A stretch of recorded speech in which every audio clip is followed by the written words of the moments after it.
Hello, this is Fadi. As many of you know, I just returned from a tour of many countries. I met many people in our communities in Africa, in Asia, in Europe. And I come back with an incredible enthusiasm for the new gTLD program that I had not sensed personally by visiting with these communities around the world. Entrepreneurs waiting for the expansion of the DNS in order to build their new ideas and their new dreams. Communities that want to find ways to express themselves in new ways, using maybe their scripts in Chinese or Arabic. And also governments who are looking for ways to expand their economies around the planet. Today, Kenya, for example, in Africa, has focused on the internet as a key element of its economy. Over 20% of its GDP comes from ICT. That is remarkable. Even South Africa. Many of us think of South Africa as a place for mining, but the ICT sector is now larger than mining in South Africa. So as countries, communities, and entrepreneurs come together and share with me this incredible excitement for what we have launched here, the new gTLD program, I come back humbled but very energized to get this show on the road. Throughout my trip, I was regularly briefed on the new gTLD program operations. I am very pleased to share with you that we are on track, we're on target with our dates, and the program is under firm control. As you know, we have completed the drawing, the URS, the contention sets. All of this is behind us now. And this week, we have the important first batch of the initial evaluations. Again, we're on track. This Friday, we'll release the first batch in the order of the prioritization draw of last December. And my team confirms to me that we're completely on track to have all these initial evaluations completed as originally announced in Toronto by the August timeframe. So, all in all, what we have prepared today is working very well. When we look forward beyond this Friday, we have the Trademark Clearinghouse. Now let me dwell on this for a minute because this is a very important program.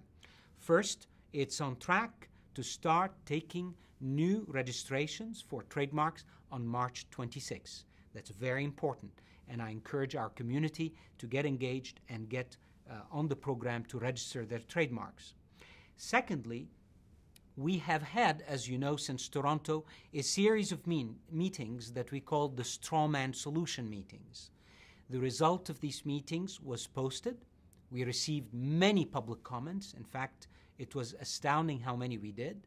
And that's good because we received a lot of input that helped us analyze all of this. And today, we will be releasing the results and analysis of our team of all these comments based on the solution we had put together with many of you. And I'm happy to share with you that we have come to the conclusion that some of the fundamental protections that we felt are truly purely implementation decisions we're going to move forward with. So for example, we are going to implement a 30-day notice period before each sunrise. We're also going to extend the trademark claim period from 60 to 90 days. The claims to period, which was discussed, frankly did not receive a lot of support from many of you, so we're going to let that go for now. And then finally, there was a lot of discussion about extending the trademark claims protection to abuse names. And after much debate on whether this is a new program or an extension of what we're doing, we came to the conclusion it is an implementation extension, and we will move forward with that. As many of you know also, as part of the Strawman discussions on the Trademark Clearinghouse, there was a concept proposed by the community called Limited Preventative Registrations, or LPR. Now, the LPR did not make it into our Strawman solution, but we had agreed and followed through to put the LPR proposal also for public comment. And based on many of the comments we received, it is clear that this is a substantial program that, in our opinion, we came to the conclusion will require some policy discussion by all the stakeholders, and therefore we will refer that back to the community for additional policy work. With this, we will have all the milestones in place, leaving us down to the very important legal framework for the registrars and the registries, a framework that will enable us to be ready for the massive expansion of the DNS that's upon us. I sincerely believe that the work that has been done today is superb, and the community discussions that have been going on about the new RA and the RA are good. They're actually a great testament to how the multi-stakeholder model works. So I encourage us to continue working so that we can achieve our goals and find common agreement on how we can manage this industry that is about to grow quite significantly. Now, I want to make a few comments on that. I believe that the registrar's negotiating team has done a remarkable job in explaining their points and in working with me and my team to advance this agreement. This agreement right now, as we posted it, includes some very important changes that I believe are extremely positive. To name a few, we for the first time have an actual document called the R3 for short, and it's the Registrant's Rights and Responsibilities document. This is a document we reached firm agreement on together with the registrars. And I think it's a document that, frankly, for years will point to as a point when we came together and agreed on how to respect and protect the registrant's rights and responsibilities around the world. Secondly, we also reached agreement on a very smoothed and streamlined compliance regime that ensures that there are compliance steps that are built into the process before registrars are surprised by any compliance decisions. Thirdly, we also have implemented all the law enforcement requirements that enable us to truly and finally say that the agreement represents a solid ground for the expansion of the DNS globally.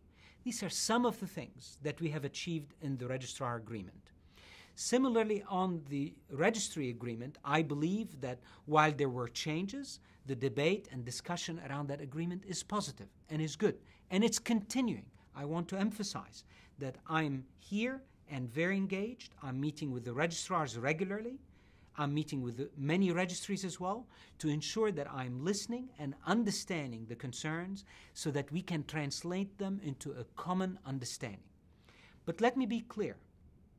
If we do not come together towards an agreement on these things, we might experience a delay in the program which I have committed to you that we will be ready for on April 23rd. So from an ICANN staff standpoint and operation standpoint, we remain ready to request new gTLDs for delegation on April 23rd. But without these agreements, we might experience a delay. So I urge all of you, the community, to come together and work with me. And if there are concerns about the board-approved amendment process that I've heard from many of you, let's work together towards a solution, a workable solution that makes us all understand each other's points and find common ground. I am here for that, and I will be very engaged in that process for the next few weeks. I leave you with where I started. The excitement about the new gTLDs is global. It's upon us, and I urge all of us to keep that focus in mind and to work together without cutting corners, but rather with collegiality, with genuine common interest, always from the bottom up, always involving everyone, with the public interest and the growth in the DNS balanced properly so that we can be proud of what we achieved in these weeks. Thank you.